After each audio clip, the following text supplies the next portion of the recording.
je suis trop contente de vous retrouver dans ce genre de vidéo. Je sais pas si vous êtes au courant, j'adore cuisiner et j'adore cuisiner des gâteaux, des trucs comme ça. Aujourd'hui, je reviens dans une toute nouvelle vidéo. Vous l'avez déjà vu dans le titre. Je viens réaliser le brownie healthy de Juju Fitcat.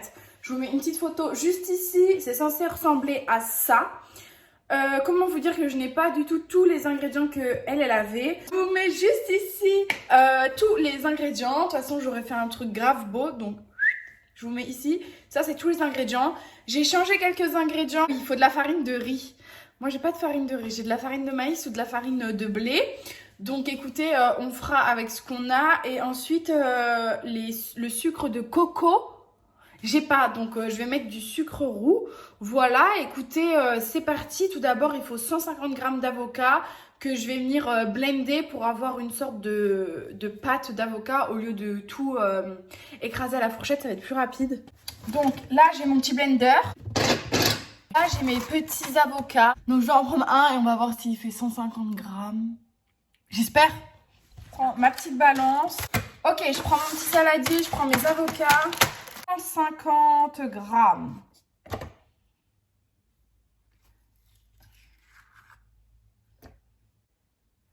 Non, entier. On aura un petit peu plus, mais c'est pas grave.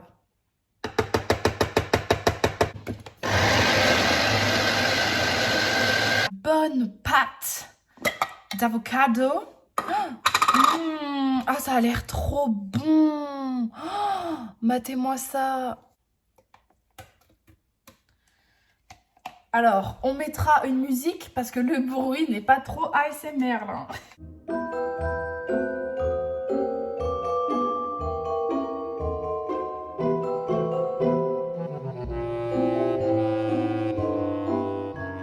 Une fois que j'ai ma petite pâte d'avocat, je viens ajouter 2 œufs à l'intérieur entier. Faut pas mettre de coquilles à l'intérieur.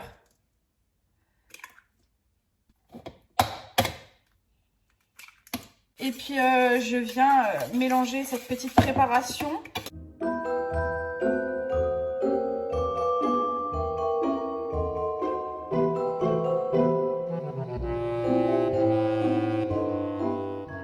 Il faut ajouter 50 g de farine de riz. Moi, comme je vous ai dit, j'en ai pas. Donc je sais pas si je mets de la farine de maïs ou de la farine de blé. Mais j'ai envie d'essayer avec la farine de blé. Et là, je viens en mettre 50 g. Je mélange.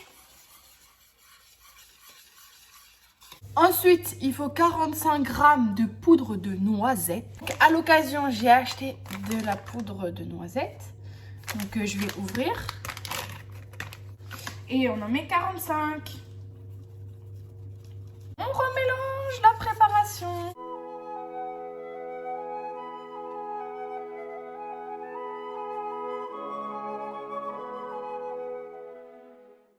Ensuite, on va venir ajouter du sucre de coco. Moi, j'ai pas, je vais remplacer par du sucre roux. Et normalement, c'est de l'extrait de vanille. Et pareil, j'en ai pas, donc on va mettre du sucre vanillé. Alors, il faut 75 g de sucre. Et normalement, il faut une cuillère à café de vanille. Mais moi, j'ai que du sucre vanillé. Donc, c'est pas grave, on va mettre du sucre vanillé. Ensuite, on vient ajouter un petit peu de cannelle. Ça, je vais faire au visu. Bon, là, je pense qu'il y en a assez. Ensuite, on va passer à une étape que j'aime bien, c'est-à-dire faire fondre le chocolat. Avec soit vous mettez un fond d'eau, soit un fond de lait pour que ça fonde bien.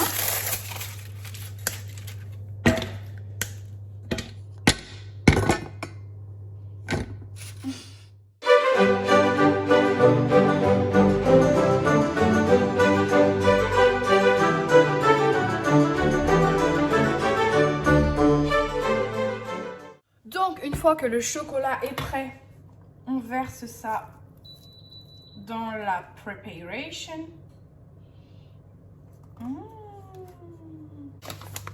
Ensuite, je prépare 100 g de noix. J'ajoute de la levure à la préparation. Alors moi, j'y vais à l'œil. Voilà, là je me dis, ça suffit, il y en a assez. On mélange bien.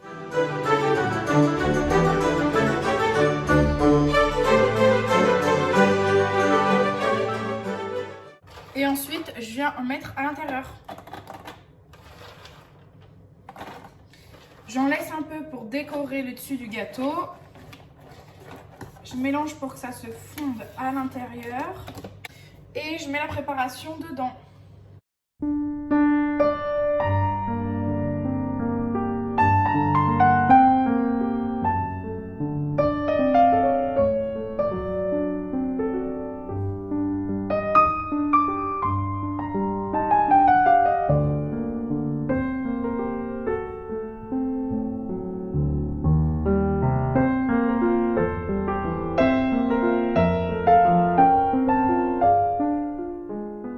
Une fois que toute ma préparation est à l'intérieur, je reprends les dernières petites noix et je viens faire de la déco.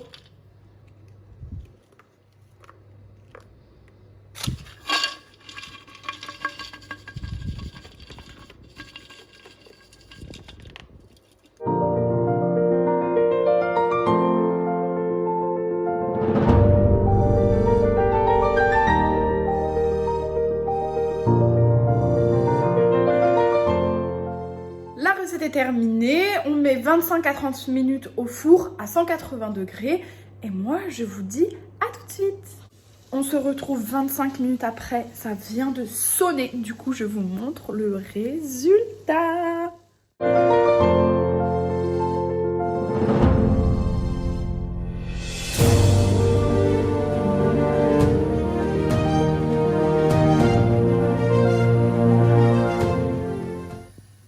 Voilà, c'est déjà la fin de la vidéo. Moi, je vais aller me régaler. Je suis en train de me faire des petites pâtes aubergines jambon de Parme. Parce que c'est Cyril Lignac qui a eu l'idée, c'est pas moi. Voilà. Donc, écoutez, je vais aller manger mes petites pâtes aubergines et je finirai par le petit brownie. Écoutez, j'étais trop contente de vous retrouver dans cette nouvelle vidéo. N'hésitez pas à vous abonner, à liker et me commenter si vous faites, vous, cette recette et comment vous l'avez trouvée. On se retrouve dans une prochaine vidéo. À dimanche!